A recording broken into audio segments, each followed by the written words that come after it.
വൈകിട്ട് ഏകദേശം 5:30 ആയപ്പോഴേക്കും നടക്കാനിറങ്ങി. നല്ല രസമുള്ള ആംബിയൻസ് ആയിരുന്നു. വൈകുന്നേരത്തെ ആ അന്തരീക്ഷവും പല നിറത്തിലുള്ള കല്ലുകൾ കൊണ്ട് നിർമ്മിച്ച കെട്ടിടങ്ങളുടെ ഭംഗിയും ഒക്കെ ആസ്വദിച്ചുകൊണ്ട് അങ്ങനെ നടന്നു. റോഡിൻ്റെ ഇരുവശത്തും നട്ടുവളർത്തിയിരിക്കുന്ന പ്രത്യേകതരം ചെടികളും മരങ്ങളും പല നിറത്തിലുള്ള ലൈറ്റിങ്ങുകളും എല്ലാം ടൗണിന് കൂടുതൽ ഭംഗി നൽകുന്നതായി തോന്നി. നമ്മളെപ്പോലെ അർമേനിയ കാണാൻ വന്നവരും അവിടുത്തെ ആൾക്കാരും എല്ലാം തന്നെ വൈകുന്നേരം നടക്കാൻ ഇറങ്ങിയിട്ടുണ്ടെന്ന് തോന്നുന്നു. ഒട്ടുമിക്ക ആൾക്കാരും ഞങ്ങളെപ്പോലെ കൃത്യമായ ലക്ഷ്യങ്ങളില്ലാതെ റിലാക്സ്ഡായി അങ്ങനെ നടക്കുകയും ചിലരൊക്കെ വഴിയോരത്തെ തുറന്ന കഫേകളിൽ സമയം ചെലവഴിക്കുകയും ചെയ്യുന്നതൊക്കെ കണ്ടു. വളരെ മനോഹരമായിട്ടാണ് ടൗൺ പരിപാലിച്ചു പോകുന്നത്. കുറച്ചു ദൂരം അങ്ങനെ നടന്ന് മുന്നോട്ടെത്തിയപ്പോൾ അർദ്ധവൃത്താകൃതിയിലുള്ള കെട്ടിടങ്ങളും നടുക്ക് ഒരു വാട്ടർ ഫൗണ്ടന് ചുറ്റുമായി ആൾക്കാർക്ക് ഇരിക്കാനുള്ള സൗകര്യങ്ങളും ഒക്കെയുള്ള ഒരു സ്ഥലം കണ്ടു. ചാൾസ് അസ്നാവൂർ സ്ക്വയർ എന്നാണ് ഈ സ്ഥലത്തിൻ്റെ പേര്. സെമി സർക്കിൾ ഷേപ്പിൽ, അതായത് അർദ്ധവൃത്താകൃതിയിൽ ഭംഗിയുള്ള ഈ കെട്ടിടങ്ങളിൽ ഒന്ന് മോസ്കോ സിനിമാസ് ആണ്, മറ്റേത് ഗോൾഡൻ ടുലീപ്പ് ഗ്രാൻഡ് ഹോട്ടലും.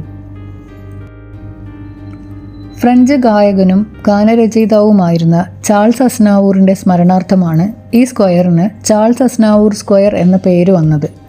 അർമേനിയൻ വംശജനായ അദ്ദേഹത്തിൻ്റെ പോപ്പ് സംഗീതത്തിലെ സംഭാവനകൾ കണക്കിലെടുത്ത് അദ്ദേഹത്തിന് നാഷണൽ ഹീറോ ഓഫ് അർമേനിയ പട്ടം നൽകിയിരുന്നു. ചാൾസ് അസ്നാവൂർ സ്ക്വയറിൻ്റെ മധ്യഭാഗത്തുള്ള സോഡിയാക് ഫൗണ്ടനിൽ മെയിൻ ഫൗണ്ടൈന് ചുറ്റുമായി 12 നക്ഷത്രരാശികളെ സൂചിപ്പിക്കുന്ന ശില്പങ്ങളാണ് ഉള്ളത്. ചിലരൊക്കെ അതിനു ചുറ്റുമിരുന്ന് തണുത്ത കാറ്റും കൊണ്ട് സായാഹ്നം ആസ്വദിക്കുന്നുണ്ടായിരുന്നു. ചുറ്റുവട്ടത്തെ കാഴ്ചകളൊക്കെ ആസ്വദിക്കുന്നതിനിടയ്ക്കാണ് ഭീമൻ കാലുകളുള്ള ഒരു 8 ശില്പം എൻ്റെ ശ്രദ്ധയിൽപ്പെട്ടത്. അടുത്തുപോയി നോക്കിയപ്പോഴാണ് കൗതുകം. നട്ടും ബോൾട്ടും ഗിയറുകളും സ്പ്രിങ്ങുകളും തുടങ്ങി നിരവധി മെറ്റൽ പാർട്ടുകൾ വെൽഡ് ചെയ്ത് ഉണ്ടാക്കി വച്ചിരിക്കുന്നതാണ് ഈ ഭീമൻ 8 സ്വാഭാവികമായും മനസ്സിൽ വന്ന അടുത്ത ചോദ്യം ആരായിരിക്കും ഇത് നിർമ്മിച്ചിരിക്കുക എന്നായിരുന്നു. അന്വേഷിച്ചപ്പോൾ അറ അലേക്യാൻ എന്ന അർമേനിയൻ ആർട്ടിസ്റ്റാണ് ഇതിനു പിന്നിലെന്ന് മനസ്സിലായി. ഇതാണ് മോസ്കോ സിനിമാസിൻ്റെ കെട്ടിടം. പണ്ട് ഇവിടെ സെൻറ്റ് പോൾസ് പീറ്റർ ചർച്ചായിരുന്നു ഉണ്ടായിരുന്നത്. 1930കളിൽ സോവിയറ്റ് അധികാരികൾ അത് പൊളിച്ചു മാറ്റുകയും പിന്നീട് ഈ തിയേറ്റർ തുറക്കുകയും ചെയ്തു. അർമേനിയൻ സിനിമയായ പെപ്പോ ആയിരുന്നു ആദ്യമായി ഇവിടെ പ്രദർശിപ്പിച്ച സിനിമ. Golden Apricot Yerevan International Film Festival എല്ലാ വർഷവും നടക്കുന്നത് ഇവിടെ മോസ്കോ സിനിമാസിൽ വെച്ചാണ്. ഈ കാണുന്ന പിങ്ക് കെട്ടിടം സ്റ്റേറ്റ് റഷ്യൻ ഡ്രാമ തിയേറ്ററാണ്. റഷ്യൻ കലാസാഹിത്യ കൃതികളുടെ പ്രദർശനങ്ങളും അർമേനിയൻ ക്ലാസിക്കൽ കൃതികളുടെ പ്രദർശനങ്ങളുമാണ് പ്രധാനമായും ഇവിടെ നടക്കുന്നത്.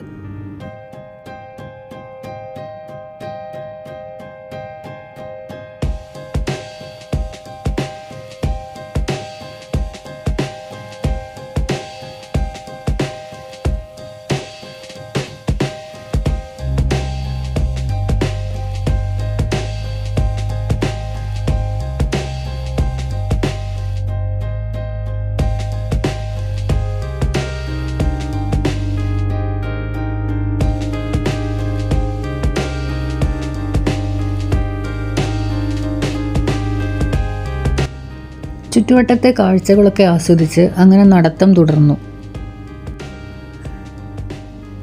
ഇതുവരെയുള്ള നടത്തത്തിൽ 2-3 സ്ഥലങ്ങളിലായി റോഡ് സൈഡിൽ ഒരു പൈപ്പിൽ നിന്നും വെള്ളം പോകുന്നത് കാണുന്നു. എന്തിനാണ് ഇങ്ങനെ വെള്ളം കളയുന്നത് എന്ന് തോന്നി. പിന്നീട് ഒരു സ്ഥലത്തെത്തിയപ്പോൾ ഒരാൾ കുനിഞ്ഞു നിന്ന് വെള്ളം കുടിക്കുന്നത് കണ്ടപ്പോഴാണ് ഇതിൻ്റെ കാര്യം പിടികിട്ടിയത്. ടൗണിൻ്റെ പലയിടങ്ങളിലും ഇതുപോലെ കുടിവെള്ള സൗകര്യമുണ്ട്. അവിടെ നിന്ന് എത്ര വേണമെങ്കിലും വെള്ളം കുടിക്കാം, കുപ്പികളിൽ നിറയ്ക്കുകയും ചെയ്യാം. നമ്മൾ ഈ നടത്തം തുടങ്ങിയിട്ട് ഏകദേശം 1.5 മണിക്കൂറായിട്ടോ. പക്ഷേ തണുത്ത കാറ്റും പുതിയ കാഴ്ചകളും എല്ലാം ആയിരുന്നത് കൊണ്ട് സമയം പോകുന്നത് അറിഞ്ഞേയില്ല.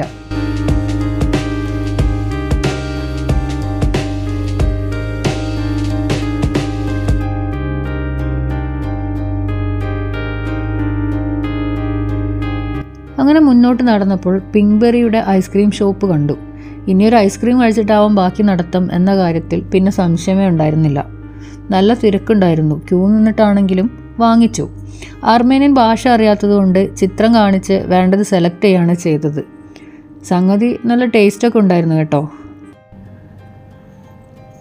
അതും കഴിച്ചങ്ങനെ മുന്നോട്ട് നീങ്ങുമ്പോൾ അബോവ്യാൻ എന്ന് വലിയൊരു തൂണിൽ എഴുതിയിരിക്കുന്നു.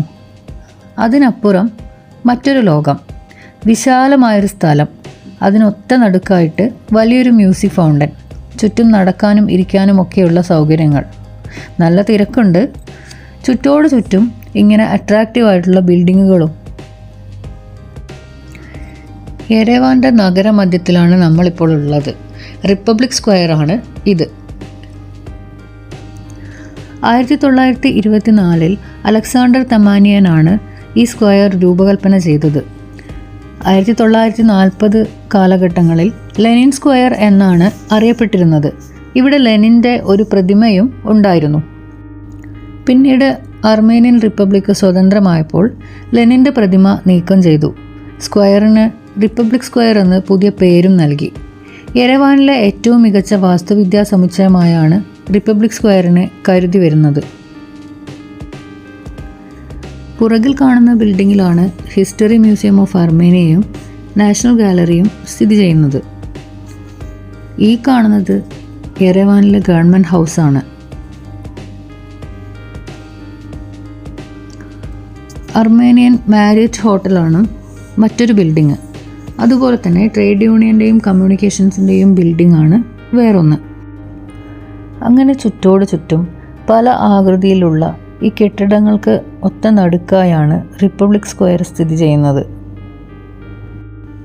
ഞായറാഴ്ച വൈകുന്നേരമായതുകൊണ്ടായിരിക്കണം ഒട്ടനവധി പേർ റിപ്പബ്ലിക് സ്ക്വയറിൽ ഫൗണ്ടൻ ആസ്വദിക്കാൻ ഉണ്ടായിരുന്നു. കുറച്ചു നേരം ഫൗണ്ടനൊക്കെ കണ്ട് കാറ്റുമുണ്ട് അവിടെ അങ്ങനെ ഇരുന്നു. പിന്നീട് അവിടെ ആൾക്കൂട്ടത്തിന് നടുവിൽ ഒരു മജീഷ്യൻ ചില പ്രകടനങ്ങളൊക്കെ നടത്തുന്നത് ശ്രദ്ധയിൽപ്പെട്ടു. കുറച്ചു നേരം അവിടെ പോയി അതൊക്കെ ആസ്വദിച്ചു.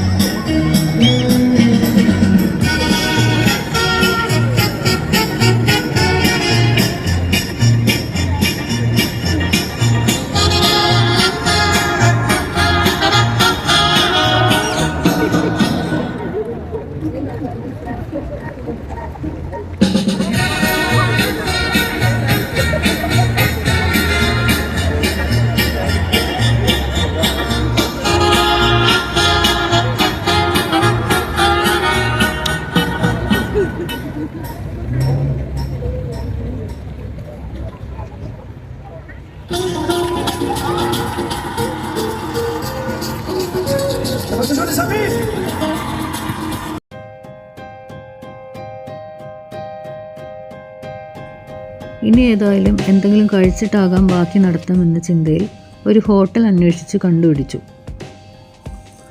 അവിടുത്തെ വിശേഷങ്ങളുമായി അടുത്ത വീഡിയോയിൽ കാണാം.